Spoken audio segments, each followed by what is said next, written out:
الحمدللہ رب العالمین والصلاة والسلام علی اشرف الانبیاء والمرسلین وعلی آلہ وصحبہ ومن تبعہم بإحسان الی یوم الدین، اما بعد۔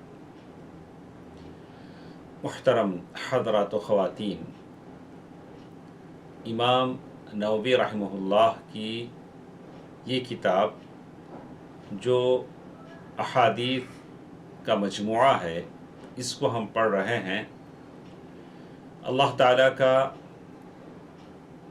بڑا احسان ہے، کرم ہے کہ ان مبارک دنوں میں ہم یہ حدیث کی مجلس میں ہیں۔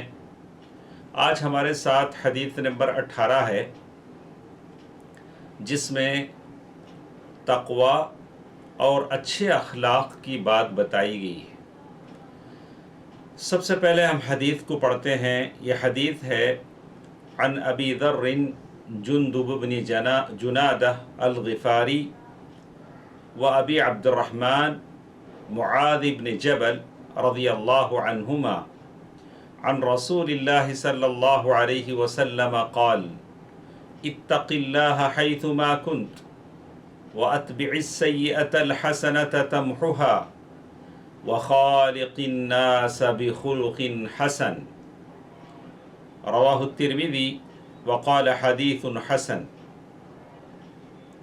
اس حدیث کو دو صحابہ نے روایت کیا ہے، ایک ابو ذر جندب بن جنادہ الغفاری رضی اللہ عنہ، جن کو ہم ابو ذر الغفاری کہتے ہیں، اور دوسرے صحابی ہیں معاذ بن جبل رضی اللہ عنہما۔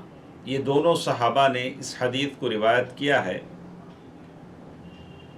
یہ حدیث جس میں تقوی کی بات کہی گئی ہے اور حسن اخلاق کی بات کہی گئی ہے، اور یہ حدیث حسن ہے، اور حسن کا درجہ صحیح حدیث سے کچھ کمتر ہوتا ہے، اور جیسے کہا گیا حدیث حسن و حسن، یعنی دونوں طرح سے اس کی روایتیں ہیں، حسن بھی ہیں اور صحیح بھی ہیں۔ تو یہ حدیث جس کا ترجمہ ہم پڑھتے ہیں، ابو ذر اور معاذ رضی اللہ عنہما سے روایت ہے کہ رسول اللہ صلی اللہ علیہ وسلم نے ارشاد فرمایا، اللہ تعالی سے ڈرتے رہو جس جگہ بھی تم رہو۔ اللہ اکبر۔ اتق اللہ حیثما کنت، جہاں کہیں تم رہو اللہ تعالیٰ سے ڈرتے رہو۔ برائی کے بعد نیکی کر لو، نیکی برائی کو مٹا دے گی، اور لوگوں کے ساتھ اچھے اخلاق کا معاملہ کرو۔ لوگوں کے ساتھ معاملہ کرو تو اچھے اخلاق کا معاملہ کرو۔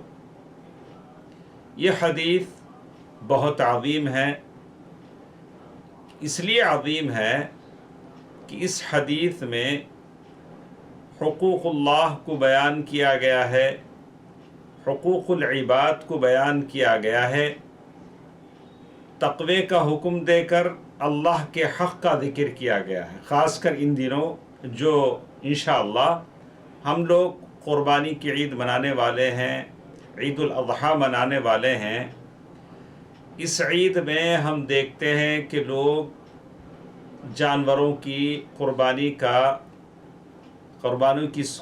کی سنت ادا کرتے ہیں۔ کچھ لوگ ہیں جو یہ سمجھتے ہیں کہ یہ سنت مؤکدہ ہے، اور بعض فقہا نے واجب قرار دیا ہے کہ جو قربانی نہ کرے وہ ہماری عیدگاہ نہ آئے، تو انہوں نے کہا کہ واجب ہے۔ بہرحال یہ سنت ہے، سنت مؤکدہ ہے، اسے ادا کرنا ہے جس کو اللہ تعالیٰ نے طاقت دی ہے۔ لیکن کچھ لوگ ہیں صرف اس وجہ سے قربانی کرتے ہیں کہ بچوں کی خواہش ہے۔ اس معاملے میں تقوی اختیار کریں۔ یہی بات اللہ تعالیٰ نے کہی، لن ینال اللہ لحومها ولا دماؤها ولکن ینالہ التقوی منکم۔ اسی تقوی کی بات کہی گئی، اسی تقوی کی بات کہی گئی۔ کہا کہ دیکھو، جانور قربان کر رہے ہو، اس معاملے میں اپنی نیت کو خالص کر لو، بچوں کی خواہش پر نہیں، یا ہر سال دیتے آ رہے ہیں، اس سال اپنی شان و شوکت برقرار رکھنے کے لیے نہیں، صرف اللہ کے لیے، اس لیے کہ آپ کا اور میرا تقوی دیکھا جائے گا۔ تقوی ہمیشہ ہم کہتے ہیں کہ تقوی، اس کے اندر تقوی ہے، اس کے اندر تقوی نہیں ہے۔ تقوی کیا چیز ہے؟ تقوی یہ ہے کہ آدمی اپنے بچاؤ کا سامان کر لے، یعنی سردی کا موسم آتا ہے تو گرم کپڑے پہنتے ہیں تاکہ سردی سے بچ جائیں، اور ٹھنڈک کا موسم، گرمی کا موسم آتا ہے تو گرمی سے بچنے کے لیے آدمی وہ اپائے، وہ ذرائع اختیار کرتا ہے، ٹھنڈی ہوا کے لیے کچھ انتظام کر لیتا ہے۔ لیکن اللہ کے عذاب سے بچنے کے لیے آپ کے اور میرے پاس کیا اسباب ہیں؟ اللہ کے عذاب سے بچنے کے لیے میرے اور آپ کے پاس کیا ذرائع ہیں؟ ان ذرائع کو اختیار کرنے کا نام تقوی ہے۔ اللہ تعالیٰ کے عذاب سے بچنے کے لیے جو راستے، جو اسباب ہم تلاش کرتے ہیں، اس کا نام تقوی ہے۔ کیسے ہم اللہ تعالیٰ کے عذاب سے بچنے کے لیے تقوی اختیار کریں گے؟ اللہ تعالیٰ نے جو حکم دیا ہے اس کی پابندی کریں گے، اللہ تعالیٰ کے احکام کی پابندی کریں گے۔ اللہ نے کہا تلک حدود اللہ، یہ میرے حدود ہیں، یہ میرے حدود ہیں، اسے پار کر کے نہ جاؤ۔ اللہ نے جن چیزوں کا حکم دیا آپ میں اس پر عمل کریں، اور اللہ تعالیٰ نے جن چیزوں سے بچنے کی تاکید کی اس سے بچ جائیں، یہ تقوی ہے۔ یہ تقوی ہے کہ اللہ تعالیٰ نے جن چیزوں سے بچنے کی بات کہی اس سے بچ جائیں۔ اللہ تعالیٰ نے اسی کی تاکید ہم لوگوں کو بھی کیا، ہم سے پہلے جو لوگ تھے ان کو بھی اللہ تعالیٰ نے ہی تاکید فرمائی۔ اللہ تعالیٰ نے کہا وَلَقَدْ وَصَّيْنَا الَّذِينَ أُوتُوا الْكِتَابَ مِن قَبْلِكُمْ وَإِيَّاكُمْ أَنِ اتَّقُوا اللَّهَ، ہم نے تاکید کی اور واقعی ہم نے ان لوگوں کو جو تم سے پہلے کتاب دیے گئے تھے اور تم کو بھی یہی حکم کیا کہ اللہ تعالیٰ سے ڈرتے رہو، اسی کا نام تقوی ہے۔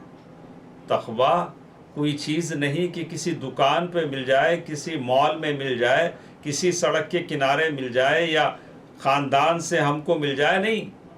تقوی یہ ہے کہ آپ اور میں اللہ کے احکام پر عمل کریں اور اللہ تعالیٰ کی جو چیزیں منع کی گئی ہیں اس سے رک جائیں، یہی تقوی ہے۔ اللہ تعالیٰ نے سورۃ العنکبوت آیت نمبر 16 میں کہا اعبدوا اللہ واتقوہ، اللہ تعالیٰ کی عبادت کرو اور اس سے ڈرتے رہو، اللہ تعالیٰ کی عبادت کرو اور اس سے ڈرتے رہو۔ تقوی کسے کہتے ہیں؟ ہم کو سمجھ میں آ گیا کہ کسی بھی چیز سے بچنے کے لیے جو چیز اختیار کی جاتی ہے وہ تقوی ہے۔ اللہ تعالیٰ کے عذاب سے، سزا سے بچنے کے لیے جو چیز میں اپنے آپ کے لیے بنا لوں، آپ اپنے لیے بنا لیں، وہ تقوی ہے۔ تو اس سلسلے میں کہتے ہیں اللہ تعالیٰ کی نگرانی کا احساس مجھے ہو، ہر پل ہر لمحے میں سوچوں کہ اللہ تعالیٰ کی نگرانی میں ہوں۔ لوگ کہیں بھی جاتے ہیں، بڑے بڑے مال میں یا ہسپتال میں یا کہیں بڑے بڑے جگہوں میں، ایئرپورٹس پر یا کہیں بھی جاتے ہیں تو یہاں نوٹس لگے ہوئے ہوتے ہیں کہ احتیاط کیجئے، آپ کیمرے کے سرویلنس میں نہیں، آپ کیمرے کی حدود میں ہیں۔ اسے بتایا جاتا ہے کہ آپ جہاں بھی ہیں، آپ یہاں ہیں تو مطلب یہ کہ آپ کیمرے کے شاشہ اسکرین پر ہیں۔ تو آدمی احتیاط کرتا ہے کہ کہیں ایسا نہ ہو کہ میری ساری حرکتیں کیمرے میں نہ پڑ جائیں۔ اللہ تعالیٰ نے قرآن مجید میں کہہ دیا رقیب عتید، اور کبھی اللہ تعالیٰ نے کہہ دیا یعلم خائنۃ الاعین وما تخفی الصدور، ارے تمہارے دل جس کو چھپاتے ہیں اس کو اللہ جانتا ہے، تمہارے آنکھوں کی خیانت کو جانتا ہے۔ یعنی ہر پل ہر لمحے میرے اوپر اللہ کی نگرانی ہے۔ اسی بات کا نام تقوی ہے، اسی بات کا نام تقوی ہے، اور یہ ہر جگہ مطلوب ہے، چاہے وہ خلوت میں ہو جلوت میں ہو۔ خلوت پرائیویسی، آدمی تنہائی میں ہو تب بھی اللہ تعالیٰ کے ساتھ ہے، اللہ تعالیٰ اسے دیکھ رہا ہے۔ یا جلوت میں ہو، آدمی کھلے عام لوگوں میں ہو، تب بھی اللہ تعالیٰ جہاں کہیں لوگوں کی نظر پڑ رہی ہو، جہاں لوگوں کی نگاہوں سے دور ہوں، جس حالت میں ہوں، جس جگہ ہوں، کھلے اور چھپے، ہر جگہ اللہ تعالیٰ سے ڈرتے رہنا ہی کامیابی کی کنجی ہے۔ اللہ تعالیٰ مجھے دیکھ رہے ہیں۔ اب بندہ اللہ تعالیٰ کے ساتھ اپنا تعلق صحیح کر لیتا ہے تو اس کا تعلق مخلوق کے ساتھ بھی صحیح ہو جاتا ہے۔ یعنی مطلب اگر بیوی میرے اوپر باغی ہے، یعنی بیوی میرے اوپر جفا کرتی ہے، ظلم کرتی ہے، بچے نافرمانی کرتے ہیں، تو میں اللہ سے اپنے تعلق کو ایک مرتبہ دیکھ لوں، کہیں اللہ سے میرا تعلق غلط تو نہیں ہو گیا ہے جس کی وجہ سے میرے گھر کے حالات بگڑ گئے ہیں، لوگوں سے میرے تعلقات بگڑ گئے ہیں، میری اولاد نافرمان ہو گئی ہے، میری بیوی سرکش ہو گئی ہے۔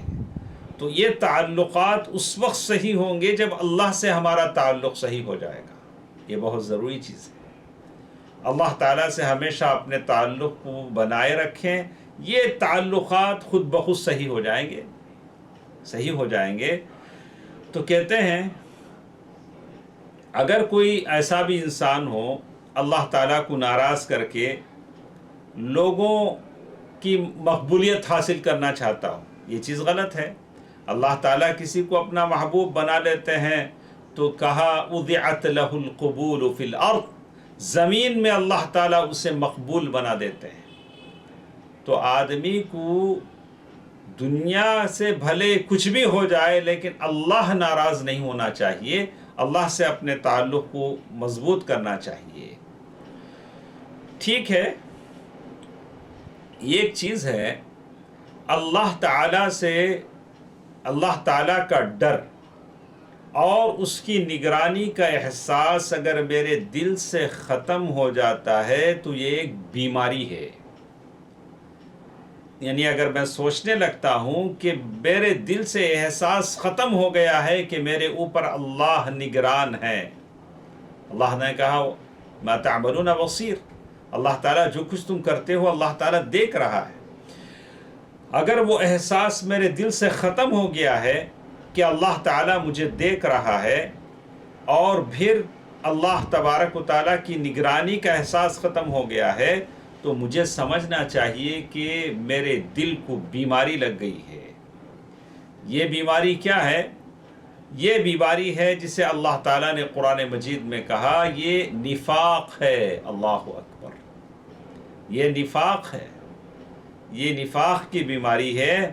جیسے منافقین ہیں، وہ لوگوں سے اپنا حال چھپاتے تھے لیکن اللہ سے نہیں چھپاتے تھے، اور اللہ تعالیٰ سے کوئی چیز کہاں چھپ سکتی ہے جبکہ اللہ تعالیٰ کے ہاتھ میں ساری کائنات ہے۔ تو یہ نفاق ہے کہ آدمی لوگوں سے ڈرے لیکن اللہ تعالیٰ سے نہ ڈرے۔ اور اسی طرح یہ بات بھی یقینی ہے کہ بندہ جب اللہ تقوی کے تقاضوں کی تکمیل کر لیتا ہے، اللہ تعالیٰ سے اپنی حالت کو اچھا بنا لیتا ہے، تو اچھا بنانے کے لیے بھی ضروری ہے کہ بندہ انسان ہے، کبھی اس سے غلطی ہو جاتی ہے، کوئی خطا ہو جاتی ہے، غلطی ہو جاتی ہے، تو بندے کو کیا کرنا چاہیے؟ اس کو اللہ تبارک و تعالیٰ کے بارگاہ میں گناہ کے بعد نیکی کر لینی چاہیے۔ جیسے اس میں بتایا گیا کہ اگر تم سے کوئی خطا ہو جائے، غلطی ہو جائے تو فوراً نیکی کر لو تاکہ وہ غلطی مٹ جائے۔ تو اس کا مطلب ہرگز نہیں ہے کہ غلطی کرتے جاؤ، نیکی کرتے جاؤ تاکہ برابر ہو جائے، ایسی بات نہیں۔ ہاں، ان لوگوں کے لیے جو غلطی سے نادانی میں کوئی خطا ہو جاتی ہے، ان لوگوں سے کہا گیا کہ ایسی غلطی ہو جائے تو آپ کوئی نیکی کر لیں۔ نیکی سے مراد کیا ہے؟ نیکی سے مراد توبہ بھی ہو سکتی ہے، یعنی اگر ایسا کوئی گناہ ہے جو توبہ سے، تو توبہ گناہ کو مٹانے کا بہت بڑا ذریعہ ہے۔ بڑا سا بڑا گناہ توبہ اس کو معاف، اللہ تعالیٰ توبہ قبول کرتے ہیں، اس کا گناہ معاف ہو جاتا ہے۔ یقبل التوبۃ عن عبادی، اللہ تعالیٰ بندوں سے اس کے توبہ کو قبول فرماتے ہیں۔ اور عام نیکیاں بھی ہو سکتی ہیں، آدمی سے کوئی غلطی ہو گئی فوراً کوئی نیکی کر لے تاکہ اللہ تبارک و تعالیٰ وہ گناہ مٹا دے، توبہ کر لے۔ جیسے اللہ تعالیٰ نے سورۃ ہود آیت نمبر 114 میں اللہ تعالیٰ نے فرمایا ان الحسنات یذہبن السیئات، بے شک یقیناً نیکیاں برائیوں کو دور کر دیتی ہیں، نیکیاں برائیوں کو دور کر دیتی ہیں۔ جیسے جن نیکیوں کا ذکر کیا گیا، ان الصلاۃ تنہی عن الفحشاء والمنکر، بے شک نماز فحش اور منکر سے روک دیتی ہے۔ ہاں، تو اس میں یہ بتایا گیا ہے کہ ایک نماز ہے، نماز بھی آدمی کو فحش اور منکر سے روک دیتی ہے۔ حدیث میں اللہ کے نبی صلی اللہ علیہ وسلم نے ایک حدیث میں فرمایا کہ نماز ایک ایسی مثال اللہ کے نبی صلی اللہ علیہ وسلم نے دی، ایک آدمی کے گھر کے سامنے پانی کی نہر ہے، پانی کا نالا ہے، ندی ہے، جس میں وہ آدمی 5 مرتبہ نہاتا ہے، 5 مرتبہ نہاتا ہے، تو کیا اس آدمی کو روزانہ 5 مرتبہ نہانے کے بعد بھی اور کوئی میل کچیل باقی رہ جائے گا؟ نہیں، اس کا جسم بالکل صاف ہو جاتا ہے، صاف ہو جاتا ہے۔ یہی مثال نماز کی ہے، نماز اس کو اسی طرح گناہوں سے دھو دیتی ہے۔ یعنی کوئی آدمی 5 وقت نماز صحیح طور سے پڑھتا ہے، سنت کے مطابق پڑھتا ہے، اخلاص اور للہیت کے ساتھ پڑھتا ہے، اور پورے خشوع و خضوع کے ساتھ پڑھتا ہے، تو پھر وہ نماز اس کے گناہوں کو دھل دیتی ہے۔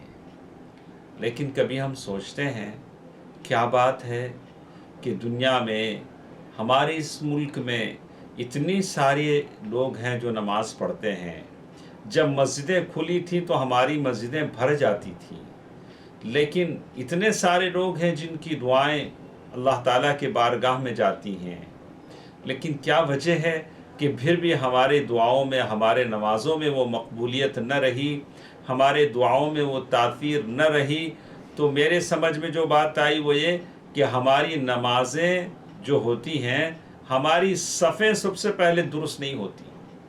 ہم نماز کے لیے جو صف باندھتے ہیں وہ صفیں بالکل درست نہیں ہوتی۔ وہ اللہ کے نبی صلی اللہ علیہ وسلم کا زمانہ تھا کہ اللہ کے نبی صلی اللہ علیہ وسلم نماز سے پہلے آ کر صفیں درست فرماتے تھے، اور ابو بکر اور عمر اور عثمان اور علی رضی اللہ عنہ اجمعین کے زمانے میں صفوں کو درست کرنے پر لوگ مأمور تھے، ان کی ذمہ داری تھی کہ لوگوں کے صفیں درست کریں۔ لیکن آج کے زمانے میں وہ چیزیں نہ رہیں۔ امام کو اس سے کوئی مطلب نہیں کہ پیچھے صف درست ہے کہ نہیں ہے، امام بس یہ ہے کہ بس نماز پڑھانی ان کی ذمہ داری ہے۔ الا ماشاء اللہ کچھ امام ہیں جو تاکید کرتے ہیں سووا صفوفکم فإن تسویۃ الصفوف من اتمام الصلاۃ، صفوں کو درست کر لو۔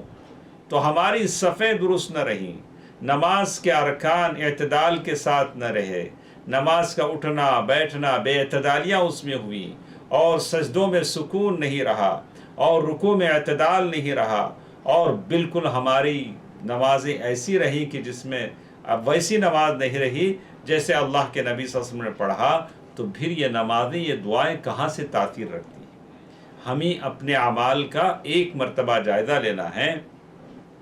تو معلوم یہ ہوا کہ یہ 5 وقت کی نمازیں اور رمضان کا روزہ، اور یہ رمضان کا روزہ، اور پھر جو بھی راتوں میں لوگ تہجد پڑھتے ہیں اور حج اور عمرہ کرتے ہیں، یہ سارے کے سارے گناہوں کا کفارہ ہے، اس سے گناہ مٹ جاتے ہیں۔ ہاں، اسی طرح انسانوں کے ساتھ جو احسان سلوکی کرتے ہیں، جانوروں کے ساتھ جو احسان کرتے ہیں، لوگوں کے ساتھ عفو و درگزر کا جو رویہ اپناتے ہیں، لوگوں کی مصیبتوں میں کام آتے ہیں، تنگ دستی میں لوگوں کی مدد کرتے ہیں، یہ سارے انسانوں کے گناہوں کا کفارہ ہے۔ میں سارے لوگوں سے کہوں گا جو لوگوں کی مدد کرتے ہیں، لوگوں کے ساتھ احسان کرتے ہیں، اپنی جتنی بھی طاقت ہے آپ اپنے احسان کو ہرگز یہ نہ سمجھیں کہ یہ ضائع جائے گا نہیں. لا یضیع اجر المحسنین. میرا رب ایسا نہیں ہے کہ کسی احسان کرنے والے کے اجر کو ضائع کرے، ایسا نہیں. آپ کی چھوٹی چھوٹی نیکی آپ کو اور مجھے کام آئے گی. اللہ تعالیٰ آپ کو اور مجھے ہر مصیبت سے عافیت دے، یہ ہمارے گناہوں کا کفارہ بن جاتے ہیں. ایسے ہی جسم کو لگنے والی بیماریاں، مال کو پہنچنے والی مصیبت اور اولاد پر آنے والی آفت بھی گناہوں کا کفارہ ہے. یہ عبادتیں بھی گناہوں کا کفارہ ہیں. اور کوئی بیماری آتی ہے، بخار آتا ہے، سر درد آتا ہے، سردی آتی ہے، یہ سارے گناہوں کا کفارہ ہے. اور کوئی بھی مال خسارے میں ہو جاتا ہے، کسی نے کاروبار کیا، کوئی بھی کاروبار کیا، نقصان آیا تو یہ گناہوں کا کفارہ ہے، آپ کے خطاؤں کا کفارہ ہے. اسے واویلا مچانے کی ضرورت نہیں ہے. آپ کے رب کو معلوم ہے کہ آپ کو کتنا نقصان آیا ہے. آپ کا رب اسے آپ کے خطاؤں کو، غلطیوں کا کفارہ بنا دے گا. اور اولاد پر کوئی مصیبت آتی ہے تو کہا کہ یہ بھی گناہوں کا کفارہ ہے. اور اسی طرح اس حدیث میں بتایا گیا کہ نیکیوں سے جو نیکیاں ہم کرتے ہیں، ہم نے سمجھا کہ نیکیاں کیا کیا ہیں، تو ہم نے کہا کہ نیکیاں نماز، روزہ، زکوٰۃ، حج، عمرہ اور جسم میں آنے والی چھوٹی موٹی مصیبتیں، بیماریاں، مال میں آنے والا نقصان، تجارت میں آنے والا نقصان، بال بچوں میں آنے والی بیماریاں، یہ سب کے سب گناہوں کے کفارہ ہے. اور اس سے کیا ہوتا ہے، ہماری جو برائیاں ہیں وہ مٹ جاتی ہیں. برائیاں کیسے مٹتی ہیں؟ وہ کبیرہ گناہ کے لیے تو توبہ کرنا ضروری ہے، چھوٹے موٹے گناہ مٹ جاتے ہیں. جیسے آپ بارش میں جاتے ہیں، کہیں سڑک پر جاتے ہیں، آپ سفید کپڑے پہنے ہوئے ہیں تو بارش کی کیچڑ کے کچھ دھبے آپ کے جسم پہ لگ جاتے ہیں، تو پھر آپ اس پر پانی ڈال لیں، وہ دھبے سوکھ جاتے ہیں، وہ دھبے نکل جاتے ہیں، اگر چھوٹے موٹے کیچڑ کے دھبے ہوں. لیکن اگر آئل کا دھبا لگ جائے، گریس کا دھبا لگ جائے یا کوئی ایسی چیز کا دھبا لگ جائے، آپ اسے پانی سے ڈالیں گے تو نہیں جائے گا، وہ اسے آپ کو آلہ لگانا پڑے گا یا کوئی اور چیز ڈالنی پڑے گی. اسی طرح بڑے بڑے گناہوں کے دھبے ہیں، آپ کے میرے جسم سے چمٹ جاتے ہیں. اس کے لیے ان حقوق کو واپس کرنا پڑے گا. اگر وہ حقوق العباد سے ہیں تو ان لوگوں کے حقوق واپس کرنے پڑیں گے، اور اللہ کے بارگاہ میں گڑ گڑانا پڑے گا، توبہ کرنا پڑے گا، بڑی منتیں سماجتیں کرنی پڑیں گی، اللہ کو منوانا پڑے گا، تب جا کر یہ گناہ معاف ہوں گے. یہ دھبے ہیں، کتنی تکلیف ہوتی ہے. لانڈری ڈالنا پڑتا ہے، اور کبھی آلہ استعمال کرنا پڑتا ہے، کبھی صرف میں بھگا کے رکھنا پڑتا ہے، کبھی اس کے لیے الگ کوئی لوگ اسے پیٹرول سے دھو کے آدمی کرتا ہے.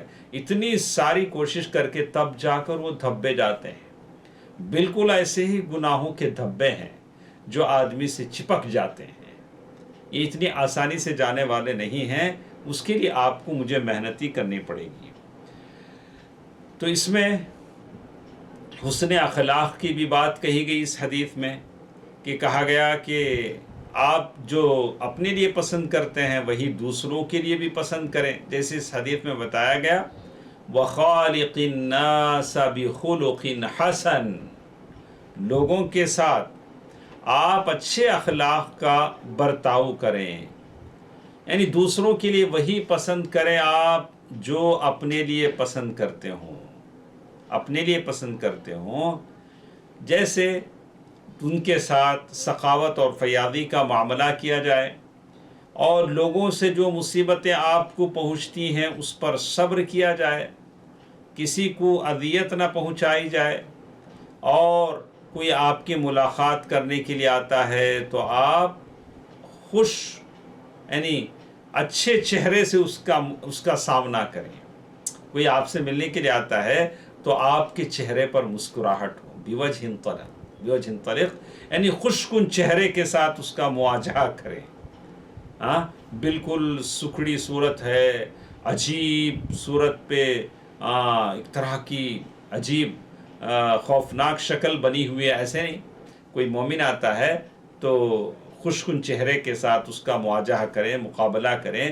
یہ حسن اخلاق ہے، کسی کو تکلیف نہ پہنچائی جائے. اور لوگ جیسے اللہ کے نبی صلی اللہ علیہ وسلم کی مثال میں نے آپ کو دی ہے، اللہ کے رسول صلی اللہ علیہ وسلم سے بڑھ کر اللہ کے بعد کوئی ہو سکتا ہے؟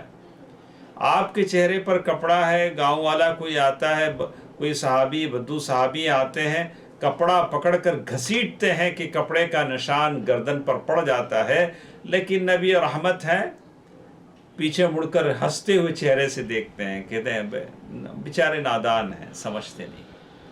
نبی کے ساتھ کیسا سلوک ہونا چاہیے؟ اللہ کے نبی صلی اللہ علیہ وسلم کا یہ سلوک ہو، یہ طریقہ ہو، تو آپ کا اور میرا طریقہ کیا ہونا چاہیے صلی اللہ علیہ وسلم؟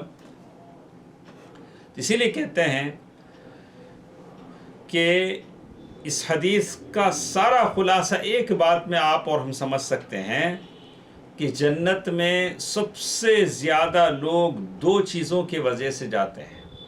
اللہ اکبر. جنت میں سب سے زیادہ لوگ دو چیزوں کی وجہ سے جاتے ہیں: تقوی اللہ و حسن الخلق.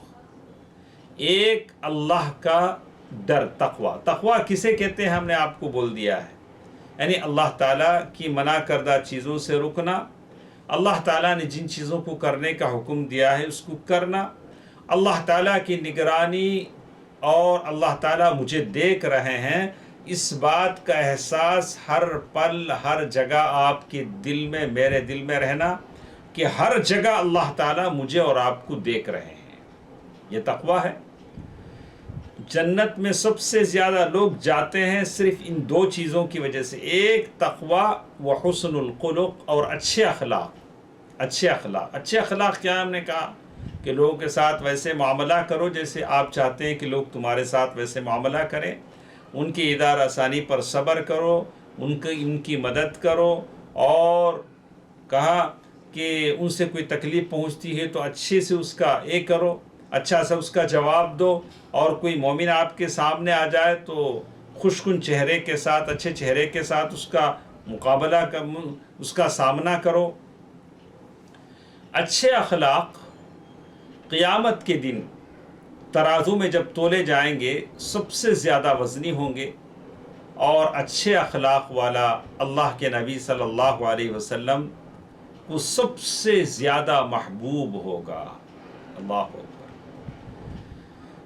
لوگ کہتے ہیں کہ صاحب بقرعید کا موقع ہے، ہم اللہ کے نبی صلی اللہ علیہ وسلم کے نام سے قربانی دینا چاہتے ہیں. اس کے علاوہ بہت سارے کام ہیں. کہا کہ آپ اپنے اندر اچھے اخلاق پیدا کیجئے، آپ اللہ کے نبی صلی اللہ علیہ وسلم کے آپ زیادہ محبوب بن جائیں گے، اور سب سے قریب اللہ کے نبی کل حشر میں آپ کو اپنے پاس بٹھائیں گے جب آپ کے اخلاق اچھے ہوں. ہم لوگ اچھے اخلاق سنتے ہیں، لوگ اچھے اخلاق کا مظاہرہ بھی کرتے ہیں، لیکن سب کے ساتھ اچھے اخلاق والے ہونی چاہیے. آپ اپنے دوستوں کے ساتھ، بیوی بچوں کے ساتھ، ہر کسی کے ساتھ آپ کے اخلاق اچھے ہوں.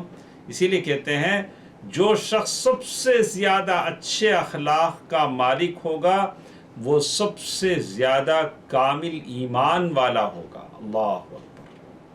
اخلاق اچھے ہیں تو ایمان میں وہ سب سے زیادہ کامل ہے. ہمیں لوگ دوش دیتے ہیں کہ مسلمان ایسے ہیں ویسے ہیں. ارے مسلمان سے زیادہ پاکیزہ صاف کپڑے پہننے والا، جسم صاف رکھنے والا کوئی ہو سکتا ہے؟ جو 5 وقتہ نماز پڑھتا ہو، 5 مرتبہ وضو بناتا ہو، مسلمان سے زیادہ غور و فکر کرنے والا، اچھا سوچنے والا کوئی ہو سکتا ہے؟ ہرگز نہیں ہو سکتا. اب ان کی عقلوں میں ہی گندگی ہے تو ہم کیا کر سکتے ہیں؟ اور ہم تو اپنے اخلاق کا مظاہرہ کر سکتے ہیں. ہمارے اخلاق، حسن اخلاق کی داستانیں کتابوں میں بھری پڑی ہیں. ہمارا سلوک، ہمارے اخلاق، ہمارا کرم، ہماری فیاضی، ہماری سخاوت، ہماری جود و سخا، ہماری اچھائیاں جو تاریخ سے بھری کتابیں پڑھی ہیں. لیکن اس کو ماننے کے لیے لوگ تیار نہیں. ٹھیک ہے، کہتے ہیں ایک مومن جب اچھے اخلاق والا بن جاتا ہے اس کو روزہ دار اور تہجد پڑھنے والے کا درجہ مل جاتا ہے. جیسے حدیث میں کہا گیا، ابو داؤد کی حدیث ہے، ابن ماجہ کی حدیث ہے، ایک شخص اگر اچھے اخلاق والا بن جاتا ہے تو ایک روزہ دار کو جتنا ثواب ملتا ہے، یہ تہجد پڑھنے والے کو جتنا ثواب ملتا ہے، اتنا ثواب اچھے اخلاق والے کو مل جاتا ہے. اپنے آپ کو اچھا اخلاق والا بنائیے. ابھی ضرورت ہے ہمارے پاس کہ ہمارے اندر اچھے اخلاق پیدا ہوں، اور تاکہ ہم اپنے آس پاس جس ملک میں ہم رہتے ہیں، جن پڑوسیوں میں رہتے ہیں، ہم ان کو متاثر کر سکیں. اللہ کے نبی صلی اللہ علیہ وسلم، ایک آدمی پوچھتا ہے کہ اچھے اخلاق کیسے آدمی کو ملتے ہیں، کہاں ملتے ہیں؟ کوئی خریدنے کی چیز ہے، بیچنے کی چیز ہے؟ نہیں. اچھے اخلاق آپ کو مجھے تب حاصل ہوں گے ہم اللہ کے نبی صلی اللہ علیہ وسلم کی پیروی کریں گے، اللہ کے نبی صلی اللہ علیہ وسلم کے نقش قدم پر چلیں گے. اللہ کے نبی صلی اللہ علیہ وسلم کے اخلاق اپنے گھر میں، اپنے دوستوں میں، اپنے دشمنوں کے ساتھ، چھوٹے بچوں کے ساتھ. کہا کہ اللہ کے نبی صلی اللہ علیہ وسلم کے اخلاق کیسے تھے؟ تو کہا کہ آپ کے اخلاق جیسے قرآن کہتا ہے. اللہ کے نبی صلی اللہ علیہ وسلم کے اخلاق جیسے قرآن کہتا ہے ویسے تھے. اللہ کے نبی صلی اللہ علیہ وسلم کہتے ہیں کہ سب سے بہتر آدمی وہ ہے جو اپنی بیوی کے ساتھ اچھا ہو. وَأَنَا خَيْرُكُمْ لِأَهْلِي، میں اپنے بیوی کے ساتھ سب سے اچھا ہوں تم سے، اپنے گھر والوں کے ساتھ. تو معلوم یہ ہوا کہ آدمی کو حسن اخلاق کب عطا ہوتے ہیں، اچھا اخلاق والا آدمی کب بنتا ہے؟ جب وہ اللہ کے نبی صلی اللہ علیہ وسلم کی اتباع اور پیروی کرتا ہو. ہر معاملے میں دشمنوں کے ساتھ کیسے ہونا چاہیے، دوستوں کے ساتھ کیسے ہونا چاہیے، چھوٹے بچوں کے ساتھ کیسا ہونا چاہیے، بیوی بچوں کے ساتھ کیسے ہونی چاہیے، اللہ کے نبی صلی اللہ علیہ وسلم نے ساری چیزیں کھول کر بتا دی. اللہ کے نبی صلی اللہ علیہ وسلم کی سیرت کو پڑھیں. آج مجھے تعجب ہوا جب ہم دیکھتے ہیں کہ آج قیدیوں کے ساتھ کیسے سلوک ہوتا ہے. جیلوں میں قیدی لے جائے جاتے ہیں، مار دیے جاتے ہیں. ابھی باپ بیٹا لے جائے گئے اور قید کیے گئے، اور رات قیدی کی حالت میں مار دیے گئے، جیسے ہمارے یہاں مشہور واقعہ ہے جو چند دن پہلے ہوا. ہم اللہ کے نبی صلی اللہ علیہ وسلم کی سیرت کو ٹٹولتے ہیں تو کہتے ہیں کہ وہ بدر کے قیدی ہیں جو مدینے میں لائے گئے، باندھ دیے گئے اور سردی میں ٹھٹر رہے تھے. ان کی آوازیں اللہ کے نبی صلی اللہ علیہ وسلم کو پریشان کر رہی تھی، جن کے رسے کس کر باندھ دیے گئے تھے. اللہ کے نبی صلی اللہ علیہ وسلم فرمایا کہ ان کی رسیوں کو ڈھیلا کر دو، ان کی رسیوں کو ڈھیلا کر دو. یہ اسلام کہتا ہے کہ قیدیوں کے ساتھ ایسا سلوک ہونا چاہیے. ایک طرف اسلامی تعلیمات ہیں، ہم مسلمانوں کے پاس ایسے ایسے خزانے ہیں، سیرت کی ایسی باتیں ہیں. ان باتوں کو ہم ان لوگوں کو پیش کریں جو دین سے دور ہیں، تاکہ اسلام کی صحیح تصویر یہ لوگ سمجھ سکیں. تو یہ اس حدیث کی باتیں تھیں جو حدیث نمبر 18 ہمارے ساتھ تھی، اور انشاءاللہ آئندہ درسوں میں ہم سنیں گے. انشاءاللہ اس عید الاضحیٰ کے بعد آئندہ ہفتے جب ہمارا درس شروع ہوگا تو حدیث نمبر 19 ہمارے ساتھ ہوگی.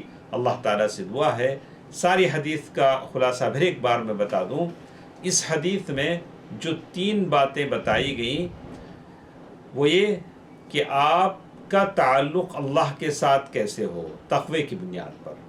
دوسری بات بتائی گئی کہ آپ کا تعلق اپنے نفس کے ساتھ کیسا ہو، نفس کی اصلاح کریں، جب بھی کوئی غلطی ہو جائے نیکی کر لیں. تیسری بات یہ بتائی گئی کہ آپ کا تعلق لوگوں کے ساتھ کیسے ہو. اللہ اکبر. تینوں چیزوں کو اس حدیث میں جوڑ دیا گیا ہے. اللہ تبارک و تعالیٰ ان تینوں حالتوں کو سدھارنے کی مجھے اور آپ کو توفیق دے. آمین. والسلام علیکم ورحمۃ اللہ وبرکاتہ.